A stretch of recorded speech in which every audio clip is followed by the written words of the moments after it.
Hi everyone, it's Ginger again. It's January 2nd, and I am recording the second part of my Bible study in the book of Judges. So I recorded the first one yesterday, and I realized it's funny, people talk about misspeaking. It really is easy to misspeak because I listened back to it, and I realized at one point I called Judah Levi. And another time, another thing, it wasn't that I misspoke, but I realized, especially if you didn't study, if you haven't studied with me before or you're new to the Old Testament, when I mentioned the 12 tribes of Israel, the 12 sons of Jacob, and those tribes change a little over time, those sons became the heads of those tribes. Well, when I'm saying stuff like, when I'm reading through and I'm saying things like, God sent Judah to fight against, the Canaanites in a certain area, I realize some people might think that the actual son, Judah, is still alive. He died, these sons died many years ago. They're from the book of Genesis. So when I say that Judah went and with his brother Simeon, what I mean is the leaders of those two tribes got together and fought together. Like the leaders from the tribe of Judah went to the leaders of the tribe of Simeon. His brother, because the original men, I'm calling Judah Levi again.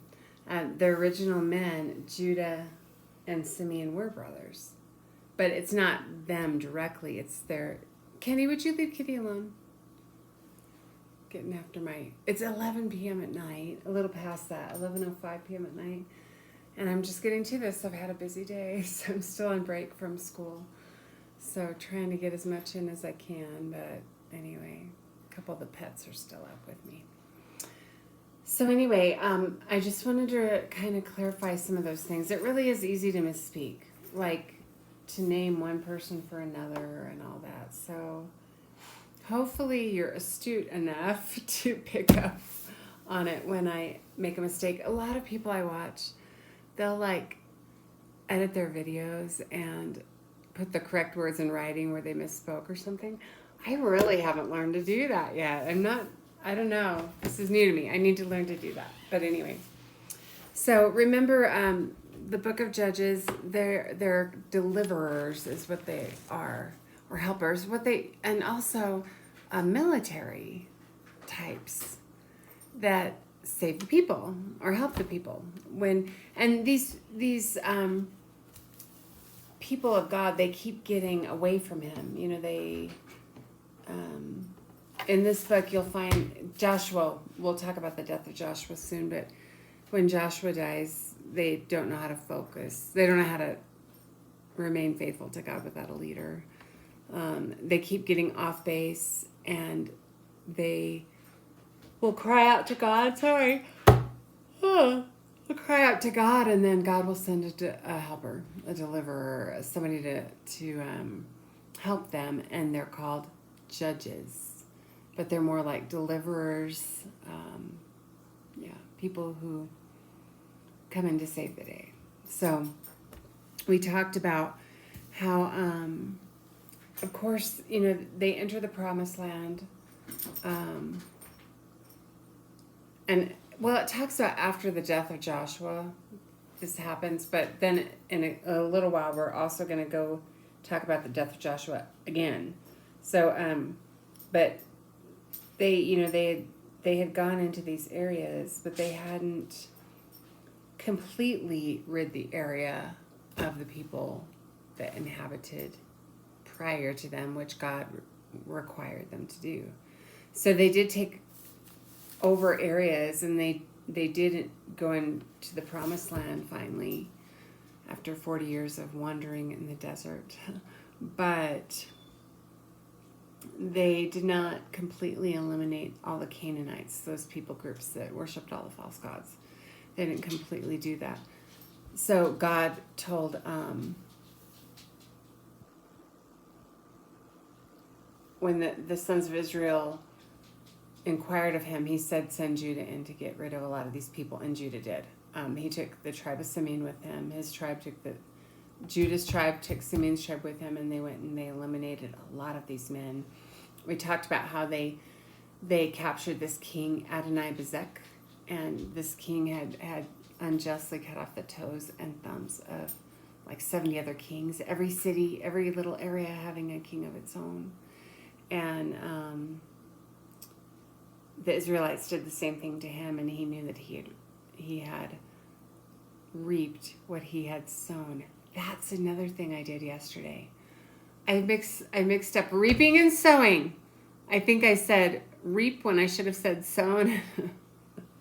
But hopefully you knew what I meant. So anyway, then the sons of Judah, they captured the city of Jerusalem. However, we'll learn that that the tribe of, I think it was Benjamin, was supposed to finish up that job and go in and inhabit the city and get rid of everybody, and they didn't. And then we learned about Caleb. He wanted someone to, and Caleb is one of the old guys, you know, he and Joshua were the only ones allowed in because they were the only two spies that brought back a positive report to Moses. No, not to Moses. Yeah, to Moses. And so Caleb said anybody who attacks Kiryas Scepter, any military type leader who attacks Kiryas Scepter and captures it, they don't go in alone, they go with their men. I will give him my daughter. And he did that. So Othniel, Caleb's nephew, his younger brother's son, was the leader who captured the city of Kiryas Scepter. And so he won his cousin Asha for a wife, Achsaa. I don't know how to pronounce it. So he married his cousin, okay? And we talked about the whole thing where she wanted her husband to ask for a field, and then she asked for springs of water. A lot of people think that to death. You know, why did she tell her husband to ask him for a field, and then she did? Well, she asked for springs of water. So I wonder if they skipped the part where the husband asked for land, but I don't know. I don't know about that. Okay, let's start with verse 16 of chapter 1. The descendants of, I've written on this, Kerphite, Moses' father-in-law. I'm assuming this is his second father-in-law. You know, his second wife. But let's not get into that right now. The descendants of Kerphite, I didn't look into it. Moses' father-in-law went up from the city of palms, which is Jericho. It doesn't say that, but it's Jericho. Went up from the city of palms with the sons of Judah to the wilderness of Judah, which is in the south of Arad, and they went and lived with the people. Now remember, these areas are, there's the area that is given to Judah. There's the area that is given to Dan. You know, they have their areas. And when we studied Joshua, I believe we looked at those, but I don't have my map in front of me. Then Judah went with Simeon, his brother, and they struck the Canaanites living in Zephath and utterly destroyed it. So the name of the city was called Hormah. Hormah means devoted to destruction. So they took over this city too, the tribe of Judah and the tribe of Simeon, the military, the fighters in those tribes. So when we talk about Judah went up with Simeon, it's they're fighting men of the tribe of Judah and the fighting men of the tribe of Simeon, just to be clear. And Judah took Gaza with its territory, and Ashkelon with its territory, and Ekron with its territory. When they talk about Gaza, I think it's the exact same Gaza where, you know, we hear about it on the news and all the fighting that's going on over there in Israel. I think it's the same area. It hasn't changed much. Okay, now the Lord was with Judah, and they took possession of the hill country, but they could not drive out the inhabitants of the valley because they had iron chariots. Then they gave Hebron to Caleb, as Moses had promised. He promised Caleb this land. Caleb's not a tribe, but Caleb gets his land. And he drove out from there the three sons of Anak. Remember, those three sons of Anak were, I think Anak was a giant type of person. But the sons of Benjamin did not drive out the Jebusites who lived in Jerusalem. So the Jebusites have lived with the sons of Benjamin in Jerusalem to this day. So to this day, at the time this was written, the Jebusites who were living in Jerusalem still lived with Benjamin there. So Benjamin, do you need out, Ruth? Benjamin was living in Jerusalem, but these Jebusites were living with him. They should have driven him out. The city was already been captured by the tribe of Judah, but Benjamin should have went in there and drove them out, but he didn't do it. But those tribe members didn't do it. Do you need out, baby? Come on. Come on.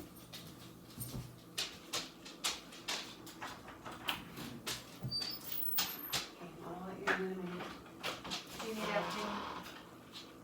Okay. Alright, sorry guys. I let the dog out. So anyway, like I said, later on, David would take over the city of Jerusalem, and then but not yet. Zebulun did, this is quite a few years past before that happens. Zebulun did not drive out the inhabitants. Okay, right now we're talking about the people that did not get driven out. This is a problem, but let me read it and then we'll talk about it. So Zebulun, that's another tribe, did not drive out the inhabitants of Kitron, or the inhabitants of Nahalal. So the Canaanites lived among them and became subject to forced labor. Now we're talking about these various tribes who did not drive out certain people groups. The Canaanites refer to more than one people group. They all worshiped false gods. God wanted them to get rid of these folks, to annihilate them, and they didn't do it.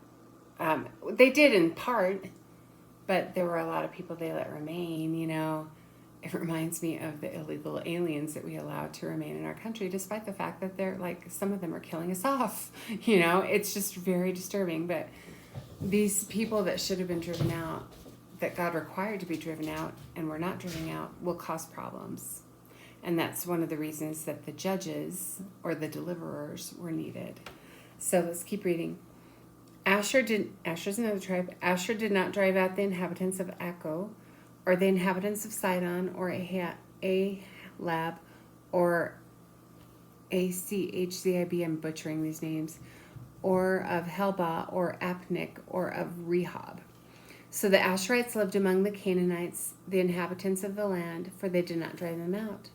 Naphtali, another tribe, did not drive out the inhabitants of Beth Shemesh, or the inhabitants of Beth Anath, but lived among the Canaanites, the inhabitants of the land, and the inhabitants of Beth Shemesh and Beth Anath became forced labor for them.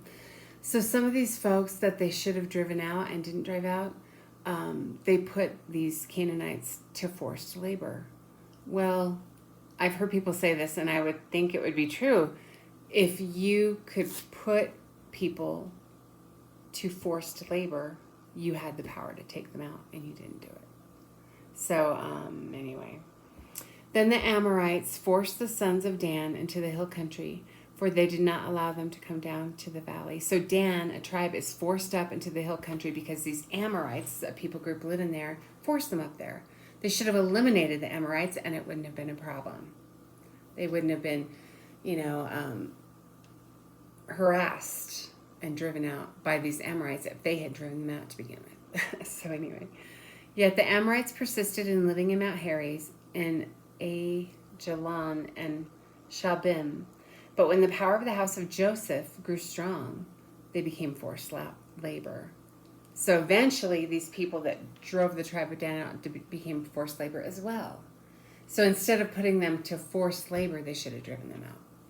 Anyway, the border of the Amorites ran from the ascent of Akrabim from Selah and upward. Now, we talked about a lot of places, and I don't have a map to point them all out. But, yeah. So, a lot of the people groups who worship these false gods that God wanted driven out of the promised land, a lot of them were driven out, especially by the tribe of Judah and the tribe of Simeon, who is assisting the tribe of Judah. But a lot of these other tribes, they just let people they didn't do their job and drive them out the way that they should have. So they will cause problems. You can think of it in terms of, maybe things in our lives that we're supposed to drive out and we don't drive it out, some sin or something, and we don't get rid of it. It will cause us problems. It will come back and bite us in the butt, right? Same with these tribes. I mean, these tribes that worship false gods, they will, over time, the Israelites will fall into that false worship of these false gods. They will maybe intermarry. It seems like some of that goes on. So anyway, it's just not good. But yeah, that's the end of chapter 1. Now remember, we haven't even really gotten into the first judge coming to be appointed. But the first judge is going to be Othniel, Othniel, and he's the son of Caleb's brother, and he is the military leader that took that cleaned out the city of Kiryat Sefer and Sefer, and he won Caleb's daughter Achsah for a wife. Now, Othniel, we're not there yet. Even though this is the book of Judges, we're not talking about the first judges being appointed yet. But, yeah, I wanted to review that. But Othniel, the nephew of Caleb and the son-in-law of Caleb, will become the first of the judges. So keep that in mind. And just remember that we don't have to go to all the details. You can dig as deep as you want, though. All these people groups that were not driven out by various tribes is the problem. Remember, Jesus comes from the tribe of Judah. So Judah's people did a lot of the driving out of these people. You can think of it, I think of it as, well, Jesus eliminates sin. He paid for sin. And for all who believe, are saved from their sins. All who trust in him to completely pay for sin. And he, in that manner, for those of us who are in faith in Jesus Christ, he pays for our sins. So our sin is eliminated. I kind of think of it in that way. This is representative, that Judah driving these people out, or kind of, in my mind, representative of Jesus driving sin out of the believer. So anyway, I'm just going to plug away at this study as I feel led, and I hope you are having a great day today.